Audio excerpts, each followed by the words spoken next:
Hey guys, what's going on? Indiana's original. I had to repaint the inside of that door there because when I went to do it last time, what had happened was it had a bunch of debris inside the paint gun and it blew it all over the place. So I had to sand it down. So we finally got it red and it's ready to hang up with this other one. So we're just going to get to that.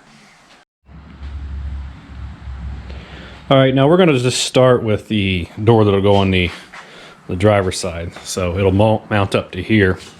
Now, just like the quarter panel we did over here where we had to replace the metal around there, same thing here, the cab corner. So you see we got the 2 holes here and 2 holes here, and we'll have to put the 2 holes down here and the 2 holes down here because we replaced everything basically on the bottom of the van from here, except for this, and here all the way up to the rocker panel. Okay, so what you got here, we got a little bit of a curve that goes outward and then a curve that goes inward. And this will duplicate right here. So there's a curve and a curve. Now, when I did the side hinges, I had completely taken the old sealant off right here. Well, these cleaned up in a way to where it was really, really clean, and so I just left most of it on there. It also gives us an indicator which one went where. If you look at this one and this one, they were actually the exact same hinge, okay? And this one just happens to have a couple of bolts sticking out of it. But if you try to take this one, stick it in there, see the holes don't line up because the sealant doesn't allow it to go that far. Plus it looks a little awful. So we know this one will go to that door and it doesn't go there. It'll actually go on the other side because of the curvature and the angle. So this one is the correct one. See, it fits up to where you have all your slack. The holes will line up here. So we know these are good. This one we already got it kind of roughly bolted in there, just kind of tacked in. And when we turn that around, see the angle will flow with the door. So if you take all this stuff apart at once, that's why I'm showing you, because you can kind of get yourself back on track. If you cleaned all the sealant off of all of these, then they might be pretty interchangeable. I just happen to keep them all in order on the other doors, and these, they kind of mixed up. So just don't feel like you are going to be lost. You always figure a way out to get around it. So now you'll notice we've got some wheels up here. These are 15 by 10 inch wheels. I painted the back side of this one, and it's still curing. Painted the back side of that one, and we did the front. Okay, now you can't really see it that well, it's so dark right here, but when I go to paint the front of this one, we'll try to include that on the video. May not be in this video, but might be on another, and you get to see how to really paint a wheel. It's actually, you got to have some patience, because otherwise you get a lot of runs, you get paint not getting into the tight spots, like these little seams down in here. So we'll show you that.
All right, so we have this door hanging. Now, this could easily, if you bump it, it could be a disaster because it could swing over that way and the bottom kick out, crash into the panel and all that stuff.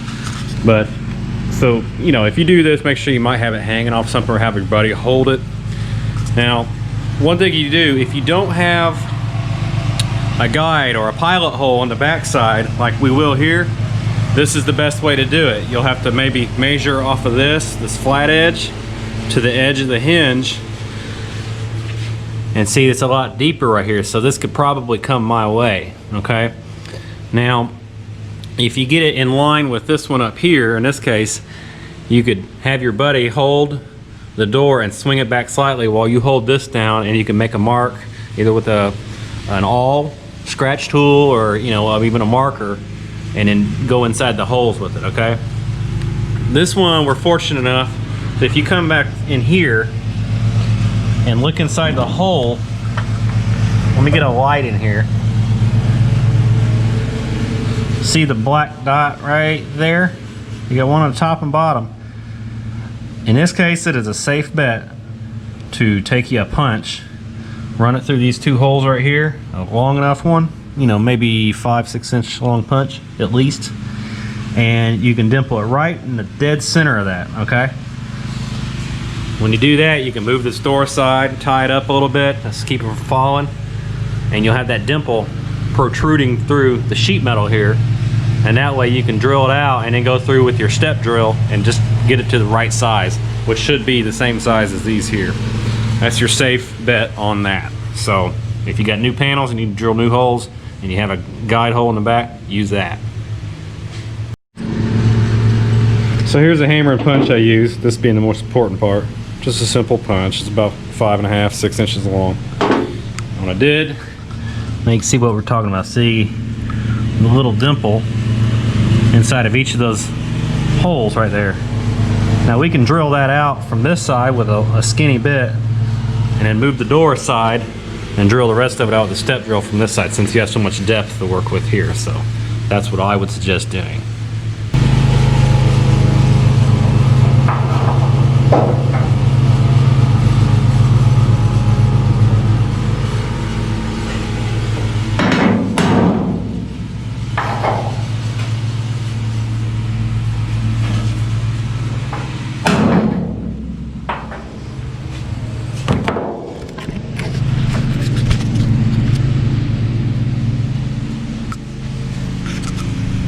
All right, now in this situation for me, and this could work for you too as well, it was more advantageous to have the door off. So that would show you one way to mark it if you needed to mark it from one side and you couldn't get to the other. This situation I could from the back side, and I left dimples here. I don't have a drill bit that's deep enough though, and so I had to kind of reverse everything. So on the opposite side, I went ahead and drilled the holes out here. Well, if you have the dimples poking out, you can really just pinpoint them very carefully. Be very sure of your hit. And we punch it back inward. Just a quick jab. Like that. Now we can take drill. And there we go. And then we take our step drill, or different size drills, however is convenient for you, and just open them up to the size that matches the other ones that are already on the van.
so that was a little bit of a task. The holes were large enough, but the weight of the door and the adjustment on each of the hinges allowed it to, the hole was here and it was falling out here. If I would have tried to stick a screw, I would have had a real struggle because it wouldn't have been able to thread into it. So I had to loosen the hinges in the actual door where they mounted there, give them some slack, and then lift up on it, and then poke the screw through into the hole. That worked. I got it pinned. I'll just have to get the other 2 bolts, one on top, one on the bottom, and then we can start in our adjusting phase. So.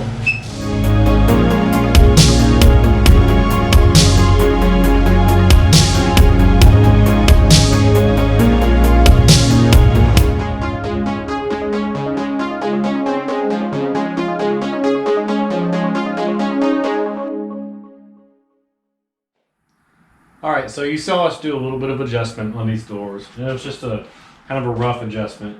You can't really depend on that too much until you actually get the latching system inside of it, because the depth of it, how it sits against it or anything, is going to be different.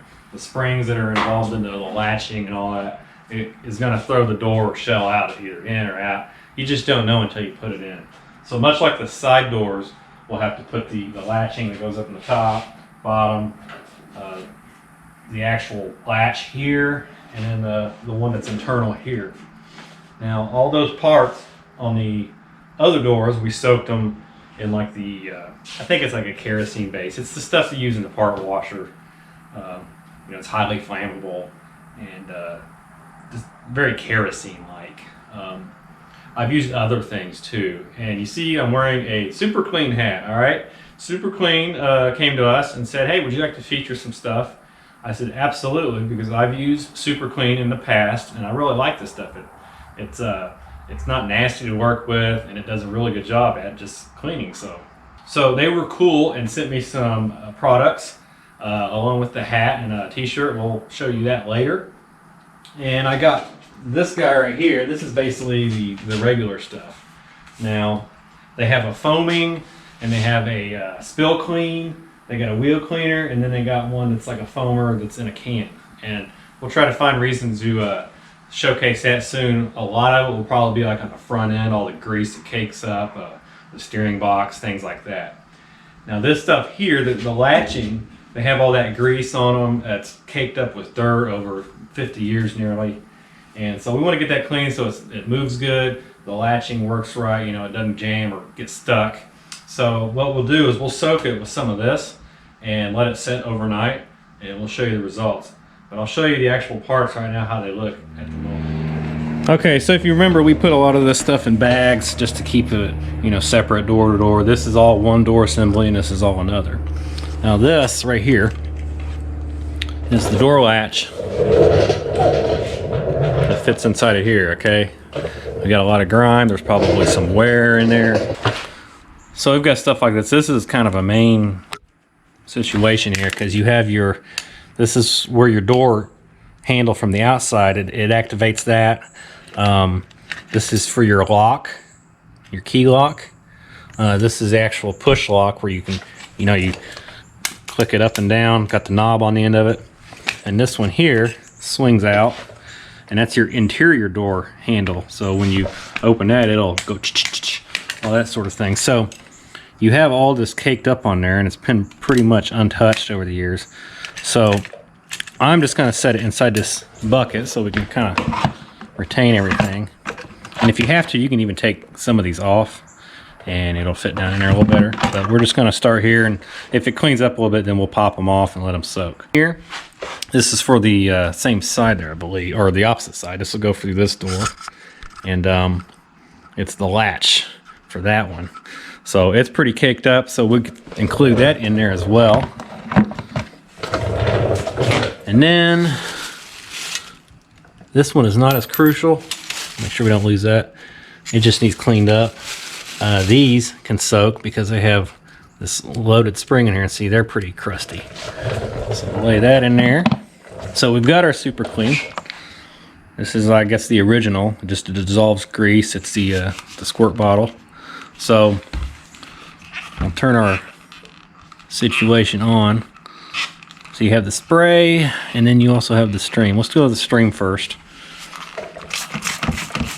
You know, pretty self-explanatory. Well, like I said, I've used this stuff before. I really like it. It really cleans up undercarriages. If you ever let them soak on these old gunky, greasy parts. And they use a lot of that white lithium grease on them too, so it's really sticky.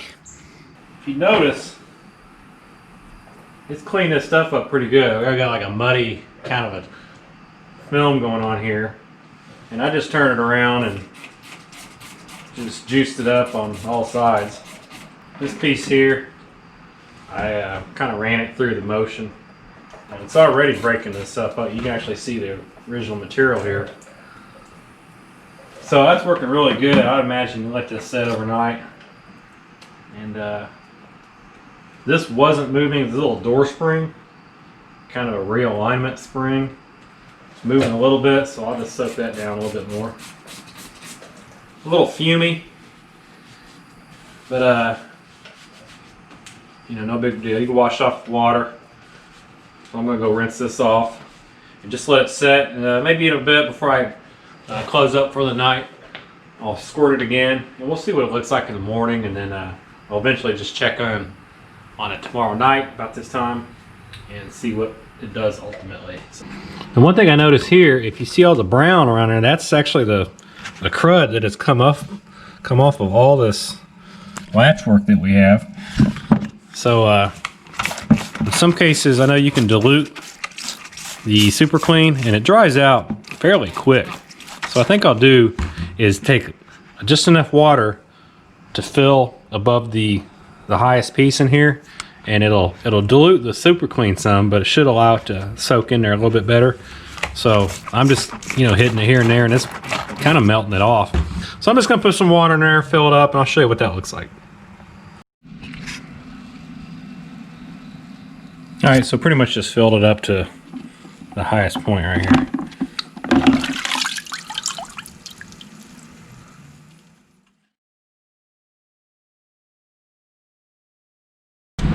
All right, so we're gonna go back out to the shop, and instead of being 24 hours later, it's about 21 hours later, and we're gonna see how the super clean has done. And again, this is super clean original. It's in a spray bottle. You can get it different forms. Now, one thing I did earlier, I took out this latch, and it was looking really good, and I went ahead and took our brush, you know, parts cleaner brush, and very easily cleaned it up, and you can see it almost looks new. So that was that one. And this one, I would say everything was pretty soft within, you know, just a few hours really. Now the one I haven't touched is the primary latch, and it looks really good. You can it feels the grease on it and stuff, but down in here you see that dark stuff. That's pretty much what you can take the brush and get off. Not a whole lot to it. You know, you kind of move things around, move the latch just a little bit, and you can get in there and get the rest of that out, and then we'll just go through and re-grease it. So this stuff works really good for that. Okay, so I would also suggest, if you're dealing with a higher concentrated amount of this, is to wear gloves.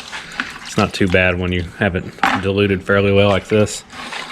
But here's our part, and you can see a lot of the stuff down here, and most of it is pretty well melted. Do another method, it might be of your choosing. And in here where it really shows, this will be actually visible from the outside of the van when it's all installed. The nylon piece here cleaned up really good just by itself. Oh, now it's on a slide. It's got a spring in there, so we can even move that back a little bit. Help get any grit out of there. So it sounds pretty smooth there. So I like this stuff. So I also am really happy that Super Clean contacted me and asked me to showcase some of their products, because it is very useful, and it's actually fortunate because we're getting into the stage, mainly aside from the primary body work, dealing with the greasy stuff like the underneath and the front end, rear end. We have a pinion seal on the rear axle that is shot, and it's been throwing grease up all over the underneath of the floor pan. Looks like for a long time.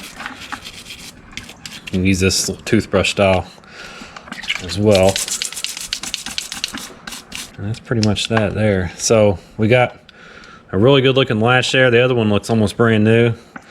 This one's being more exposed to the outside. Has a little bit more wear to it. But we're in pretty good shape here. So yeah, super clean. And we got some of the other products. We'll be glad to show you those here in the future.